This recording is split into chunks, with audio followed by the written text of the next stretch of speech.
জামায়াতে ইসলামীকে নির্মূল করার আহ্বান জানিয়েছেন জনাব মির্জা ফখরুল ইসলাম আলমগীর, বিএনপির মহাসচিব এবং এলজিআরডি মন্ত্রী। এই রকম একটা কথা জামায়াতের যে ইকোসিস্টেম আছে অনলাইনে, খুবই ভাইব্র্যান্ট একটা মিসইনফরমেশন এবং ডিসইনফরমেশনের ইকোসিস্টেম আছে, তারা ভীষণ ছড়ালো। আসলে কি তিনি তা বলেছেন, বা জামায়াতকে নির্মূল করা নিয়ে মির্জা ফখরুল ইসলাম আলমগীর কী বলেছেন এবং তিনি কি সেটা বলে ভুল করলেন? এটা একটা থিওরিটিক্যাল ডিবেট আমার মনে হয় সমাজে চালু করতে পারে। সেই প্রসঙ্গে কয়েকটা কথা বলা। প্রথম কথাটা হচ্ছে, মির্জা ফখরুল ইসলাম আলমগীর নির্মূল শব্দটা ব্যবহার করেছেন, তবে তিনি বলেছেন রাজনৈতিকভাবে নির্মূল করার কথা। কনটেক্সট আছে, আমি একটু সময় লাগলেও উনি আসলে এক্স্যাক্টলি কি বলেছেন একটু পড়া দরকার, তারপর আমার মনে হয় আমাদের বুঝতে সহজ হবে। জামায়াত ইসলামীকে ইঙ্গিত করে মির্জা ফখরুল ইসলাম বলেন, দেশের রাজনৈতিক স্থিতিশীলতাকে বিনষ্ট করার জন্য একটি পক্ষ প্রথম থেকেই অপচেষ্টা চালিয়ে যাচ্ছে। নির্বাচনের আগে থেকেই বিএনপির বিরুদ্ধে অফুরন্ত মিথ্যাচার, অপপ্রচার, সোশ্যাল মিডিয়াকে অন্যায় ও অনৈতিকভাবে ব্যবহার করে জনগণের কাছ থেকে দলকে সরিয়ে নেওয়ার অপচেষ্টা করেছে, কিন্তু তারা সফল হয়নি। তারা ফ্যাসিস্ট শাসনের পায়তারা করছে কিনা সেটা চিন্তা করতে হবে। ভিন্নভাবে দেশকে আবার স্বৈরাচারের মধ্যে নিতে চায় কিনা সেটাও ভাবতে হবে। তিনি বলেন, আজকে আমি এক পত্রিকা সংবাদ দেখলাম, যে সংবাদটি আমাকে অত্যন্ত আহত করেছে। সেখানে জামায়াতের আমির বলেছেন বিএনপি ইঞ্জিনিয়ারিং করে ক্ষমতায় আসছে। আমি এটার তীব্র নিন্দা জানাচ্ছি, প্রতিবাদ জানাচ্ছি। তিনি বা তার দল কখনোই সুস্থভাবে চিন্তা করেন না, তা প্রমাণিত হয়েছে। জামায়াতে ইসলামের দিক থেকে এই নির্বাচনকে যেভাবে প্রশ্নবিদ্ধ করার চেষ্টা করা হচ্ছে, অত্যন্ত ন্যাক্কারজনক। দু এক জায়গায় দু একবার তাকে বলতে হবে বলে আমি বলেছি আগেই, আমি পরের অংশটা পড়ছি। একটু এই প্রসঙ্গটা যেহেতু আসলো সেটা নিয়ে একটা কথা বলি। নির্বাচনের আগে আমি খুব বলতাম যে জামায়াত ইসলাম একটা ট্র্যাপে পড়ছে, নিজেদের একটা ট্র্যাপ তৈরি করছে। সেটা হলো নির্বাচনে তারা জিতে যাবে, ক্ষমতায় চলে আসবে, এই রকম একটা ন্যারেটিভ তারা তৈরি করার চেষ্টা করেছিলেন। তখন আমি প্রচুর রেকর্ড আছে এটার, টকশোতে বলেছি, নিজের এই চ্যানেলে বলেছি যে তারা নির্বাচনের পর তারা বুঝবেন এটার সমস্যাটা। কারণ হলো তারা খুবই খারাপ ফলাফল করবেন তাদের এই হাইপ যেটা তৈরি করছেন সেটার ভিত্তিতে। এটাও বলেছি হাইপ হয়তো তৈরি করা তাদের জন্য টু সাম এক্সটেন্ট এসেনশিয়াল ছিল, কারণ আমি নির্বাচনে জিতে যাব এটা না বলা গেলে আসলে খুব ভালো ফলাফল করার সম্ভাবনা থাকে না। কিন্তু যেহেতু তারা এটা বলে ফেলেছেন, তাহলে সেই অর্থে একরকম ডাব্বা মারা রেজাল্ট যখন হবে, তখন আই ওয়াশের জন্য কয়েকবার তারা এই কথাটা বলতে পারেন। কিন্তু তারা যেইভাবে যে ঢঙে বলছেন, যে ন্যারেটিভ এস্টাবলিশ করার চেষ্টা করছেন দেশের গণতন্ত্রের জন্য, এটা একটা অত্যন্ত হার্মফুল ব্যাপার। আই রিপিট, গণতন্ত্রের জন্য অত্যন্ত হার্মফুল ব্যাপার। একটা গণতান্ত্রিক ব্যবস্থায় নির্বাচন, ফেয়ার নির্বাচনকে মেনে নিতে হয়। এটা যিনি মেনে নেন না, তিনি আসলে গণতান্ত্রিকই না। যাই হোক, তিনি এরপর নির্বাচন কত ভালো হয়েছে সেটার কথা বলছেন জনাব মির্জা ফখরুল ইসলাম আলমগীর। এরপরের সেই জায়গাটা যেখানে তিনি বলছেন, 5 আগস্টের পর গণতন্ত্রকে প্রাতিষ্ঠানিক রূপ দেওয়ার যে সুযোগ পাওয়া গেছে, সেই প্রচেষ্টাকে নষ্ট করে দিতে আবার ফ্যাসিস্ট শাসনের পয়তারা তারা করছে কিনা সেটা চিন্তা করতে হবে। তিনি বলেন, তাদের যে অতীত ইতিহাস আমরা ভালো করে জানি, সমগ্র জাতি সচেতনভাবে তাদের প্রত্যাখ্যান করেছে। এই হলো সেই বাক্য। আগামীতে যেন রাজনৈতিকভাবে তাদের পুরোপুরি নির্মূল করা যায় সেভাবে আমাদের কাজ করতে হবে। সো উনি একটা এক্সপেকটেশনের কথা জানিয়েছেন। কেউ কেউ বলতে পারেন এই নির্মূল শব্দটা নিয়ে হয়তো কেউ কেউ প্রশ্ন করতে পারেন যে শব্দটা তার বলা ঠিক হয়েছে কি হয়নি। কিন্তু যে কথাটা আমরা এভাবে বলবো যে একটা রাজনৈতিক দল, ক্রিয়াশীল একটা রাজনৈতিক দল, এই মুহূর্তে ঘটনাচক্রে বলছে আওয়ামী লীগ নেই বলে, যে দলটা তার প্রতিদ্বন্দ্বী, অনেক গ্যাপ, তারপরও আর তো কেউ নেই মাঝামাঝি, সো প্রধানতম প্রতিদ্বন্দ্বী বলে যাকে মনে হচ্ছে, সেই দলটাকে রাজনৈতিকভাবে নির্মূল করতে চাওয়া কি খুব অন্যায়ের ব্যাপার।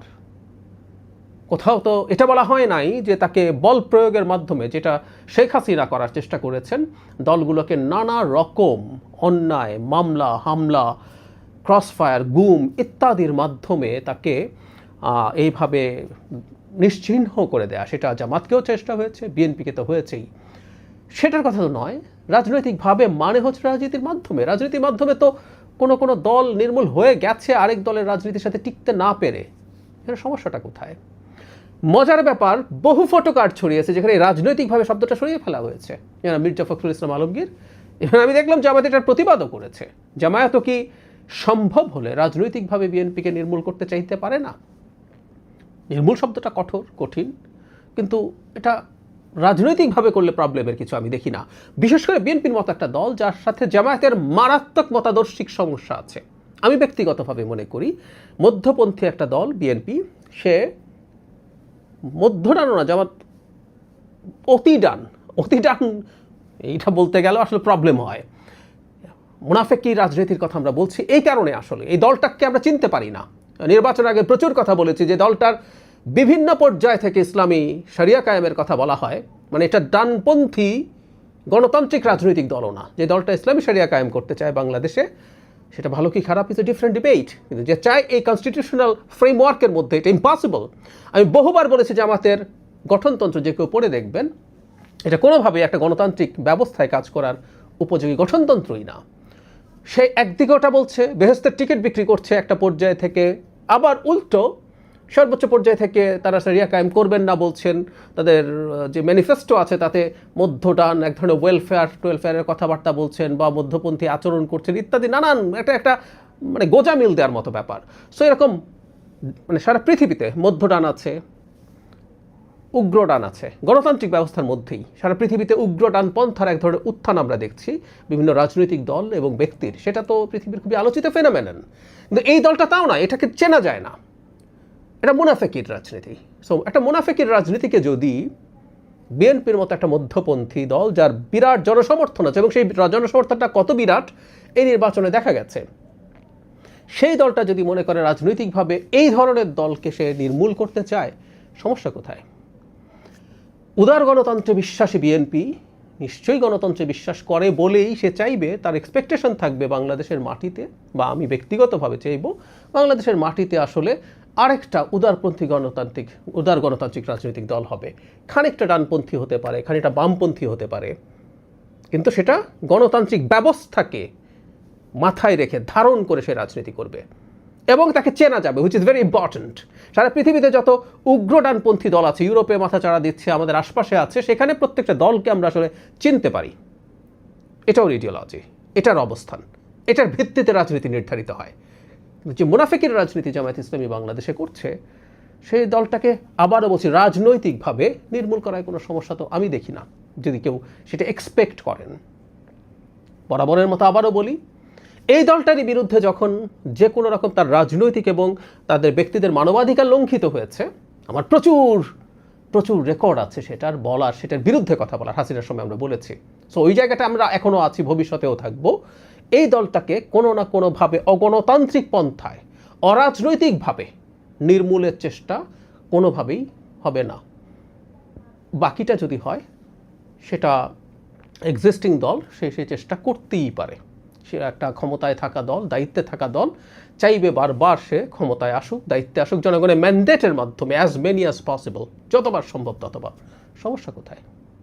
আবারও বলছি, অন্য কোনো রাজনৈতিক দল না, যে দলটা চরিত্র চেনা যায় না, বর্ণচরা, যে দলটা মুনাফেকি করে, রিপিটেডলি করেছে, সেই দলটা বাংলাদেশের রাজনৈতিক মাঠে যেভাবে আছে, তাকে এই সকল গুপ্ত রাজনৈতিক দলটাকে রাজনৈতিকভাবে নির্মূল করার কথা কেউ যদি বলেন, তাতে আমি ভুল মোটেও কিছু দেখি না। ইউফেমিস্টিকলি নানান কথাবার্তা বলা যায়, কিন্তু এই শব্দটা নিয়ে এত আপত্তির কিছু নেই। আবারও বলছি, এটা রাজনৈতিকভাবে নির্মূলের কথা বলা হয়েছে, এটা হাসিনার মডেলের নির্মূলের কথা না।